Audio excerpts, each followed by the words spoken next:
Hello दोस्तों, welcome to the class of Soni sir. Our today's topic is future continuous tense, simple, जिसको हम future progressive tense के नाम से भी जानते हैं।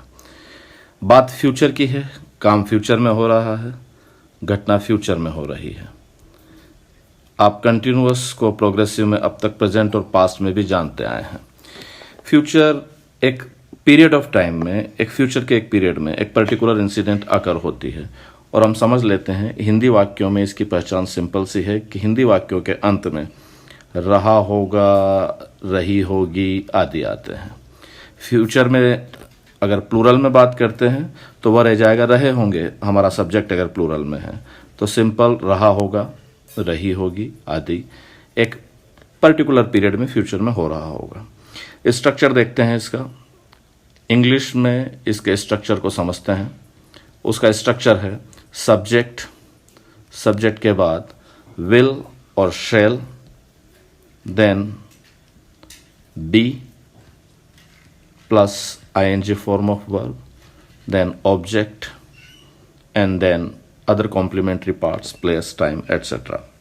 दोस्तों, जैसा मैंने आपको पहले भी बताया है कि हमारे पास इंग्लिश में शैल धीरे धीरे मॉडर्न इंग्लिश में ओमिटेड हो रहा है, तो आप इसको मान के ही चलिए, आप इसको ओमिट ही मान के चलिए और धीरे धीरे इसका प्रयोग बंद हो रहा है। आप सुनेंगे भी नहीं और आप भी इसका प्रयोग बंद करिए। आप सारे सब्जेक्ट के साथ विल का प्रयोग करिए। ये मॉडर्न इंग्लिश के हिसाब से है, जैसा कि उसके साथ हो रहा है। हम एक एग्जाम्पल लेते हैं। एग्जाम्पल है कि मान लीजिए एक फ्यूचर टाइम में एक काम हो रहा है। वह कल 5 बजे अखबार पढ़ रहा होगा। सिंपल है। सब्जेक्ट हमारा वह, ये थर्ड पर्सन मस्कुलिन है तो हम लिख देंगे he. Then auxiliary verb will be, he will be. Reading, ING form of verb, reading. अब अखबार को ना तो पर्टिकुलर किया है ना कहा है कि एक अखबार है, तो he will be reading newspaper at 5 AM और 5 PM जो भी है उसको आप नोट कर देंगे, एट 5 PM टुमारो। ये हमारी बात यहां पर क्लियर हो जाती है। सिंपल सेंटेंस है, वह क्या कर रहा होगा। आगे बढ़ते हैं दोस्तों, एक और एग्जाम्पल लेकर के देखते हैं इसका। One more example. वे एक नया पाठ याद कर रहे होंगे। तो हमारा सिंपल बन जाता है। सब्जेक्ट हमारा वे है, यानी कि they, third person plural, they. Auxiliary verb will, will be, they will be. Then ING form of verb याद करना, learning, they will be learning a new lesson. यह सिंपल हमारा स्ट्रक्चर है दोस्तों अफर्मेटिव का, असर्टिव सेंटेंस का structure है। Negative में आते हैं तो विल बी, शेल बी, जो हम ऑक्सिलरी वर्ब ले रहे हैं, इनके बीच में हम नॉट इंसर्ट कर देंगे। Will not B, shall not be. Contracted form में विल नॉट को वॉन्ट, शेल नॉट को शेंट भी कर सकते हैं। तो वे एक नया पाठ नहीं याद कर रहे होंगे, हमारा नेगेटिव स्ट्रक्चर बन जाएगा इसमें। दे विल नॉट बी, या विल नॉट की कॉन्ट्रैक्टेड फॉर्म वॉन्ट ले लेंगे। They want B learning a new lesson. That's it. ये हमारा स्ट्रक्चर पूरा हो जाता है नेगेटिव का। और यदि देखें तो जो कॉन्ट्रैक्टेड फॉर्म है, यह कॉन्ट्रैक्टेड फॉर्म इंटरोगेटिव में भी काम में आएगी, नेगेटिव में भी काम में आएगी। तो हम अगला जो आते हैं इंटरोगेटिव स्ट्रक्चर में, इंटरोगेटिव के स्ट्रक्चर में हमारी auxiliary verb will B, shall be का विल या शेल आगे आ जाता है। ये इंटरोगेटिव ऑक्सिलरी वर्ब के साथ है, हेल्पिंग वर्ब के साथ है। तो देखते हैं, क्या वे एक नया पाठ याद कर रहे होंगे। विल ऑक्सिलरी वर्ब हमारी आगे आ जाएगी, will they be learning a new lesson. अभी यहां पर हमने पर्टिकुलर टाइम नहीं दिया है कि फ्यूचर में कब वो ऐसा कर रहे होंगे, किस टाइम पर, किस पीरियड में वो ऐसा कर रहे होंगे। वो इंसर्ट आप कर सकते हैं, अकॉर्डिंगली टाइम आप डाल सकते हैं, डे डाल सकते हैं, मंथ डाल सकते हैं, टाइम डाल सकते हैं। जिस तरह से आपको अपना सेंटेंस रिप्रेजेंट करना है, you have to present your thought accordingly. Add, this is interrogative, interrogative में लास्ट में आपको क्वेश्चन मार्क पुट अप करना है, डोंट फॉरगेट इट। आगे बढ़ते हैं दोस्तों, अब इसके इंटरोगेटिव नेगेटिव को देखते हैं। इंटरोगेटिव नेगेटिव में क्वेश्चन भी होगा और नेगेटिविटी भी रहेगी सेंटेंस की। क्या वे एक नया पाठ याद नहीं कर रहे होंगे? So auxiliary verb will starting में, then subject they, will they not be learning a new lesson? Question mark. इस सेंटेंस को हम कॉन्ट्रैक्टेड फॉर्म में लिख सकते हैं ऑक्सिलरी वर्ब की, तो कॉन्ट्रैक्टेड फॉर्म में ये बन जाएगा, वॉन्ट आगे आ जाएगा, विल नॉट सीधा आगे आ जाएगा, फिर सब्जेक्ट प्लेस लेगा। तो ये ऐसे भी हो सकता है, won't they be learning a new lesson and then question mark. तो दोस्तों ये हमारे 4 मूड हो गए हैं, affirmative, negative, interrogative and interrogative negative. अब हम अगले मूड पे बात करते हैं, WH वर्ड वाले सेंटेंस पर आते हैं। हम देखते हैं WH word future continuous tense में interrogative sentence with WH word. Simple what से स्टार्ट करते हैं। सेंटेंस हमारा बनता है, वे क्या कर रहे होंगे। टाइम आप डाल सकते हैं, वे 5 बजे क्या कर रहे होंगे, वे सोमवार को क्या कर रहे होंगे, वे कल शाम को क्या कर रहे होंगे, वे स्टेडियम में क्या कर रहे होंगे, जो भी आप डालेंगे। तो WH वर्ड व्हाट सबसे पहले आएगा, और WH वर्ड व्हाट के बाद जो हमारा हेल्पिंग वर्ब के साथ इंटरोगेटिव का स्ट्रक्चर था, वो same structure as it is रह जाएगा। आप देखिए, हेल्पिंग वर्ब के स्ट्रक्चर में हमने हेल्पिंग, जो इंटरोगेटिव सेंटेंस हेल्पिंग वर्ब से, उसमें हमने हेल्पिंग वर्ब को आगे ले लिया था। उस पूरे स्ट्रक्चर में आगे हमको WH वर्ड पुट अप करना है और उस सेंटेंस से उस पार्ट को हटा देना है जिस पे क्वेश्चन पूछा गया है। क्या कर रहे हैं? तो डेफिनेटली वो जो काम कर रहे हैं उस काम को हम हटा देंगे। आप देखिए, हमारे पास जो स्ट्रक्चर था इंटरोगेटिव वाला, वो स्ट्रक्चर था will they be learning a new lesson. इसमें आगे हमको WH वर्ड पुट अप करना है, सिंपल इस जगह पे। यहां हम WH वर्ड को पुट अप करेंगे, बाकी उस पार्ट को हटा देंगे जिससे हमारा क्वेश्चन पूछा जा रहा है। तो हम बढ़ते हैं आगे, वे क्या कर रहे होंगे। What will they be doing. हमारी वर्ब ही आंसर है, तो हमने उस वर्ब को हटा दिया है, डूइंग को यहां पे डाल दिया है, क्वेश्चन मार्क। वे क्या कर रहे होंगे।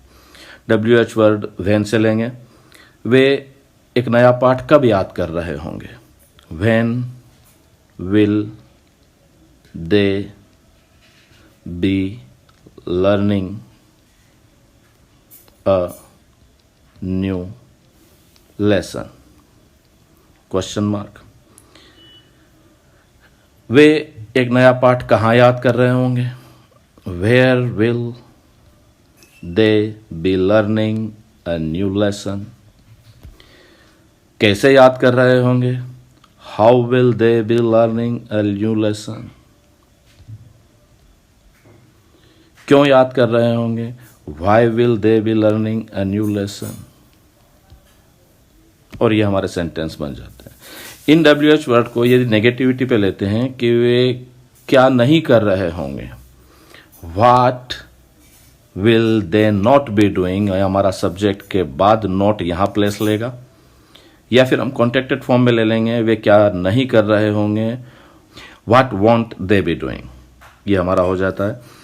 वे कब एक नया पाठ याद कर रहे होंगे, कब नहीं कर रहे होंगे, when will they not be learning a new lesson, ये यहां पे हमारा प्लेस हो जाता है।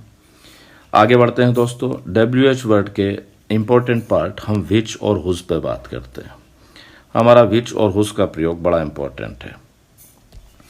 वे कौन सा नया पाठ याद कर रहे होंगे। सेंटेंस हमारा बनता है वे कौन सा नया पाठ याद कर रहे होंगे। तो हमारा ये बन जाएगा विच, और जैसा मैंने आपको बताया ये इंटरोगेटिव डिटर्मिनर है, तो विच के बाद नाउन प्लेस होएगा विच न्यू लेसन। देन हमारी ऑक्सिलरी वर्ब हेल्पिंग वर्ब आएगी will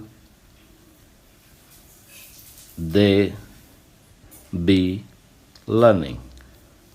which new lesson will they be learning. और इसको हम आगे बढ़ाते हैं हुज के प्रयोग पे। वे किसका नया पाठ याद कर रहे होंगे, किससे रिलेटेड है ये। तो whose new lesson will they be learning. That's it, ये हमारा बन जाता है।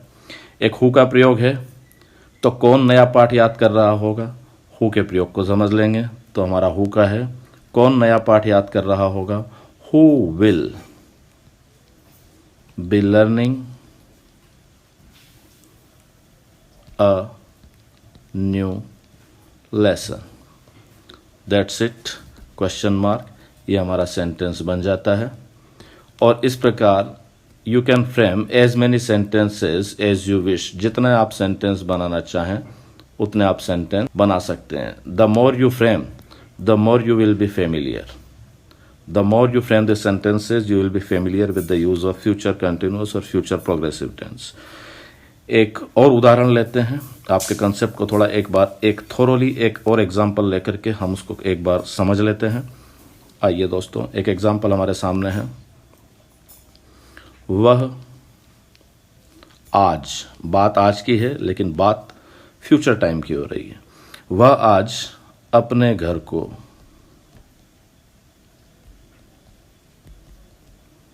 साफ कर रहा होगा।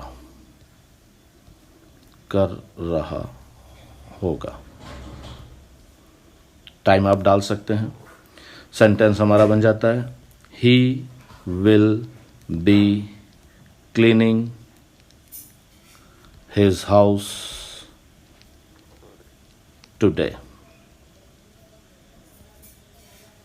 यदि हम कीटाणु मुक्त करने की बात करते हैं तो आप लिख लेंगे, वर्ब हमारी सैनिटाइज हो जाएगी। हमने पहले भी वीडियो में पढ़ी है, टेंस के वीडियोस में। He will be sanitizing his house today. अब नेगेटिव हो जाएगा, यहाँ पे आप नॉट इंसर्ट कर देंगे, he will not be cleaning. Interrogative में आप रिवर्स पोजीशन ले लेंगे, विल को आगे ले लेंगे, विल ही बी क्लीनिंग। यहाँ पे हमारा विल आ जाएगा। इंटरोगेटिव नेगेटिव में विल आगे रहेगा, सब्जेक्ट रहेगा और उसके बाद नॉट रहेगा। Will he not be cleaning. Interrogative negative, क्या वो नहीं कर रहा होगा। WH वर्ड पे आएंगे, सेंटेंस हमारा बनेगा वह आज क्या कर रहा होगा, what will he be doing today. वह अपने घर को कब साफ कर रहा होगा, when will he be cleaning his house. Today हट जाएगा क्योंकि व्हेन का क्वेश्चन होने पर हमारा टुडे आंसर है। कहाँ कर रहा होगा, where will he be cleaning. कैसे कर रहा होगा, how will he be cleaning. क्यों कर रहा होगा, why will he be cleaning. Then whose और विज के प्रयोग में आ जाते हैं, वह किसके घर को साफ कर रहा होगा, whose house will he be cleaning. वह कौन सा घर साफ कर रहा होगा, which house will he be cleaning. Accordingly दोस्तों, frame as many sentences as you can, frame as many as you can, and you will be familiar with the structure of future continuous tense, जो कि future में किसी incident के होने के बारे में बताता है। ओके दोस्तों, मिलते हैं ब्रेक के बाद अगले वीडियो में अगले टेंस के साथ, अगले ग्रामर पॉइंट के साथ। तब तक के लिए wish you all the best, keep learning, keep rocking, wish you all the best, good bye.